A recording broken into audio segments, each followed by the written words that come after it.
hose mbandi haba muhira haba nagiye kuraba jama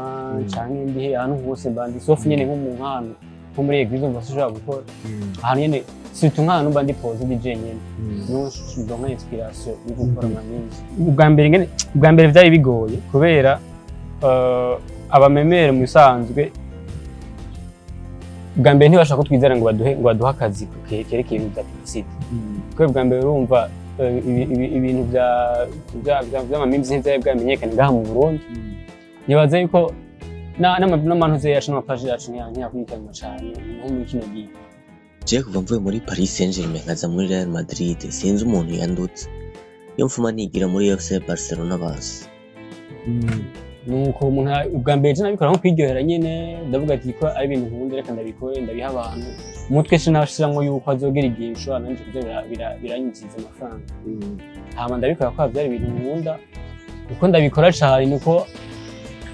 followers baza baraduga bankurikirana baba benshi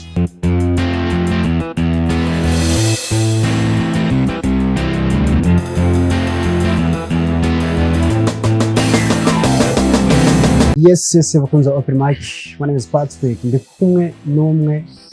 mu bahungu bakiri bato cyane ariko bakwana mu buhinga ngurukana bumenyi ahundi bamika Chazel. Ndakora mu kici. Ndakora mu kici cyane. Meze neza. Harabambagije muri comment baravuga ati biba bimeze gute mu kazi kawe ukora minsi yose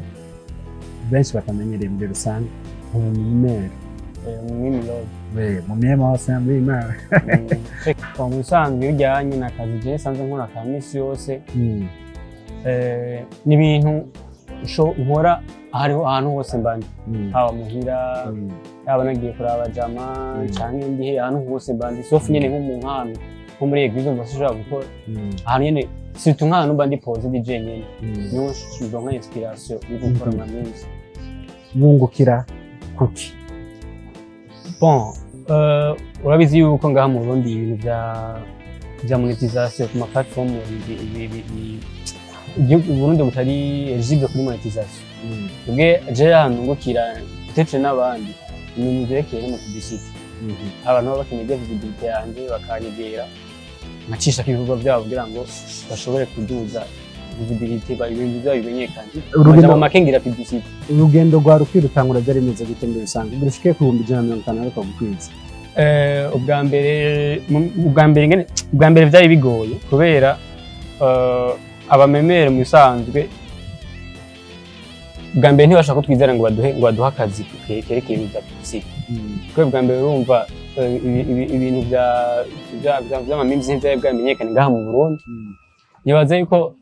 n'amantuze yacu n'amapaji yacu ntiyakurikiranwa cane nko muri kino gihe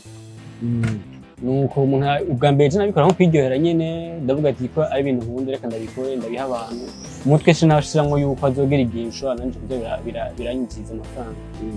hama ndabikora ko byari ibintu nkunda uko ndabikora cyane nuko followers baza baraduga bankurikirana baba benshi umusa rero uko ibintu byagenda baraduga uko followers bagenda baraduga niko abantu bagenda barabona ibikorwa byanje kubikurikira amashana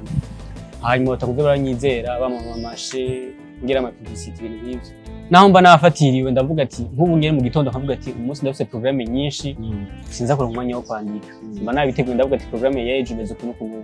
cyane yaranje aho ko ngenda gukora ama programme nkadukora matunga ye dutatu canke tuni amajenda ama programme yanje nkabikora hageze ku mugoroba ngashira dushira je mudi yose mba ndimwe ndakora amamizi nubwo atamumvikana mwiza ubuhari n'uwawe umwanditsi ngumananditse vyo ni byamaze kunjamwo ni lifestyle yanje kandi birashika nyene mwumvikana no hari cyo cyose ni kawaida none hari izina zidakumana na hembe very sawa cyane so igane ni open mic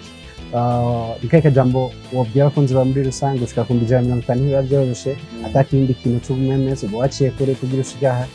kwanza banishimire rero ko majyanire amashimire n'abakunzi ba open mic n'abakunzi banje n'abansi banje kwa n'abakunzi n'abantu bose abantu bose bankurikirana ndabashimiye cyane atari mwebwe ntaho noshika